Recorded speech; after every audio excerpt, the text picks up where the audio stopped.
te kamatanga o te masaki ko te COVID-19, e uke moli mau kese ne mawhai o langona ne tātou, e winga mo te masaki tēnei.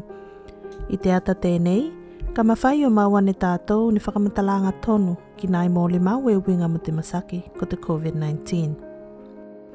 Te moli mau mua, COVID-19 ne maafua mai bacteria. E whai mai atala ilunga i neti, me i suke-sukeenga ne whai te whenua ko Italia, e whai pēlā me te masaki tēnei ne maafua mai bacteria, kai ka mawhai fua o talawai ki antibiotics. A te whakamatalanga la tēnei, e se tonu. A te COVID-19 e whakamaafuan te vailesi. E uke a labs, io me koko ngā konga e whai e suke-sukeenga o te vailesi tēnei, kai kōti ne whakamaonia ne lātou a fōlinga, mo te ngā luenga o te vailesi tēnei. Te lala, se mawhai ne antibiotics, o tā amanu o te COVID-19.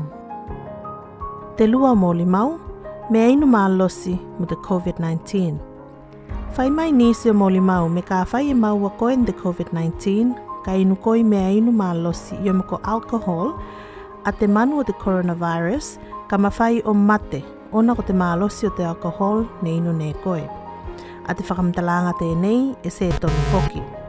Mene pēwhia te mālosi mo te uke o alcohol ne inu ne koe, e se mawhai lele e ilo o tā mate te manu te COVID-19 i loto i te whoitino.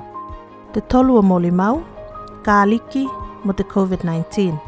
E whai mai foki atala, me ka mawhai o pui koe mai te masaki tēnei, ma whai koe kai ki ka aliki. A te whakamtalanga la tēnei e se tonu foki.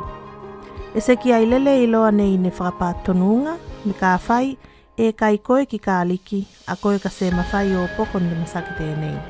Te lala, a te ka aliki se mawhai nei ia o tā manu o te COVID-19. Te whaamoli mau, te manu ko te lango mo te COVID-19. E whai mai a moli mau me te COVID-19 e mawhai o pisi mai te lango i o me mai te namo. A te whakamdalanga tēnei e se tonu. E se ki ai se whakapātonunga mai suke-sukeenga ne whai me te manu ko te lango i o mo ko te namu e mawhai o whakapisi ne lawa te COVID-19.